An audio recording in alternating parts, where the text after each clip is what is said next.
So when did you actually start creating jewellery?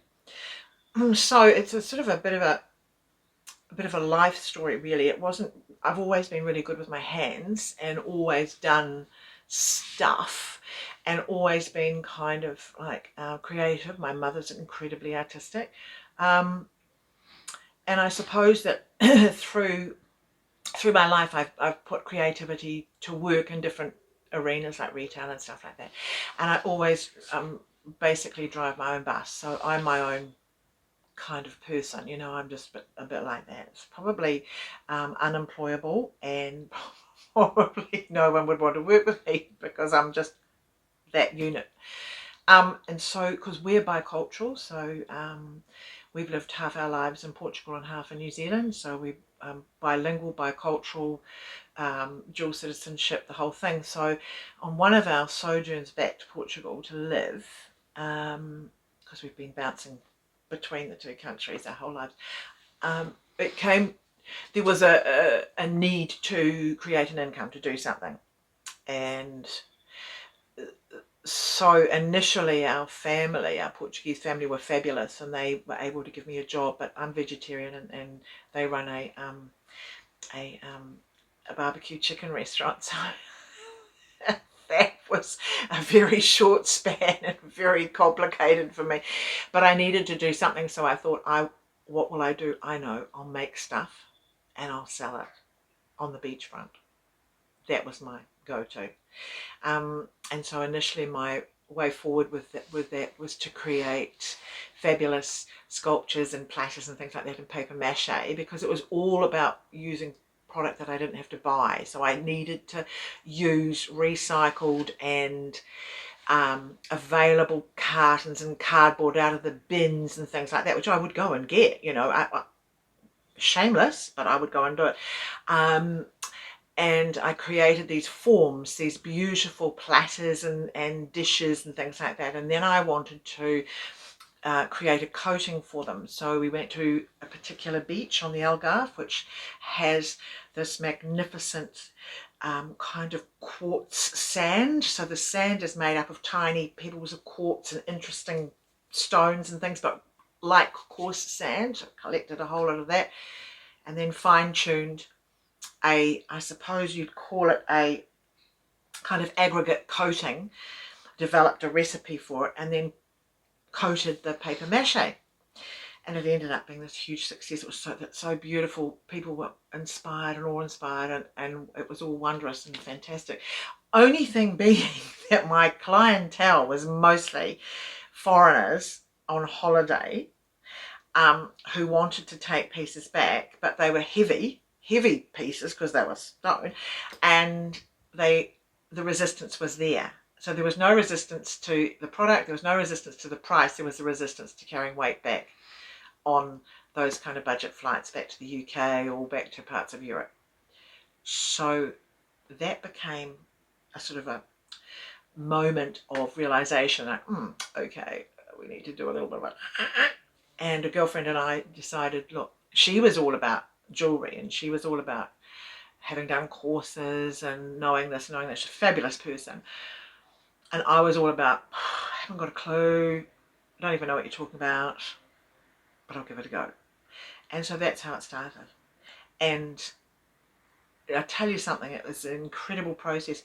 14 years later, I was still making jewellery and selling it on the beach in Portugal, licensed as a licensed vendor on the beach, and had met probably every single person in Europe twice.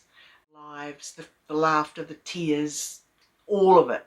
And all of it was around this little stand on the beach in the south of Portugal. And it was like a mini theatre of wonder. And it really was an incredible thing. I can't even explain it. But I worked hard for 14 years. I had the making ethic, but I've also got a commercial streak in me that I can sell my own product. So I know how to sell my own product. I am a retailer. I have no qualms in selling my own product and in being enthusiastic and honest and open. But when it comes to exchanging money for goods, sweet, let's do that. You know, I'm not going to go, oh, I'm not kind of humble about things like that. I'm very grateful. I am very appreciative, and I love interacting with people. So that therefore the whole process that has become this started like that. Right. So yeah, you're empowered by your own. You can pivot and adjust yourself, and you know your own worth when you're creating. Right. When you talked about knowing the value of what you're doing, and Yeah. yeah, I had no qualms about No. knowing your No. ability. No. That's fantastic. No. That's something that I think people, you know, could trust in themselves more in that 100%. inner creativity. 100%. 100%. And back their self-worth, and back their place in the world. I have a kind of a relationship with the pieces that I use that's almost like a chef has with a palette of preparing food and spices and flavor levels and flavor profiles. I do that with the glass and the bone and the shell and the metal. So It's when you're creating your pieces, like how does it make you feel when you? there's a tremendous sense of excitement, of achievement, of connection. And people find that really difficult to actually believe, but I'm comfortable with that because I know my own truth. I don't have to prove to anybody that every single pair of earrings I'm connected to. I know when they look amazing on someone. I know when they don't, and my go-to kind of switch pivot about that is to say to someone, I think I can do better for you. But you see, that's a container of green gorgeousness. So what I do is I just tip it out onto a tray so that I can see what comes forward to play with, you know. And sometimes it's not even like I'm not looking for a particular thing. I just get a sense of Maybe a pair.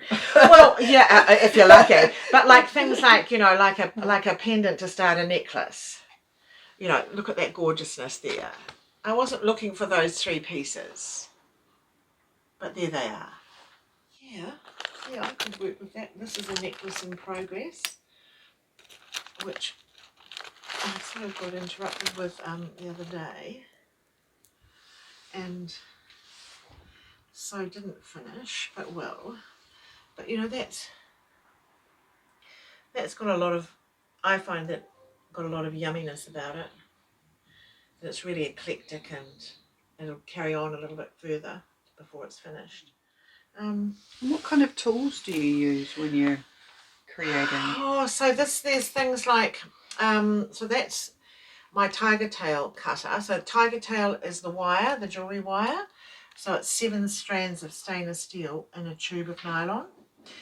And I have to I have to have that cutter just for the tiger tail so it stays sharp. And then this one is my wire cutter for hard wire.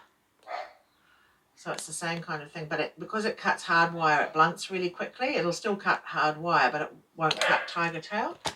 And then I've got curling tools for making all the hooks and curling all the pieces that I want to curl and finish off the bottoms of things like that. All those are curled with a curling tool. Right. Yeah, see those little bottom, yeah, those little Zoom in loopy on there. things. Sorry. That's Can you okay. see it? Just sorry, my phone is. Good. Oh yeah, I see. So that's all done with this tool there. Right. And then there's some lovely straight nose pliers, 2 different sizes, 2 different thicknesses for doing different stuff. What have I got over there? Oh, and that's another curling thing, but I haven't used that yet. because I've got my favourite one going at the moment, and so that one just is an extra one that came in a set. But those are really great pliers. So that's the tools that I use. If I'm doing heavy duty wire work, I've got big wire cutters Right. that I use. I have a toffee hammer and a tempering block.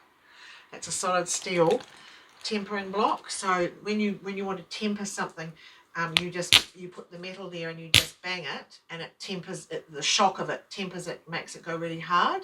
Okay.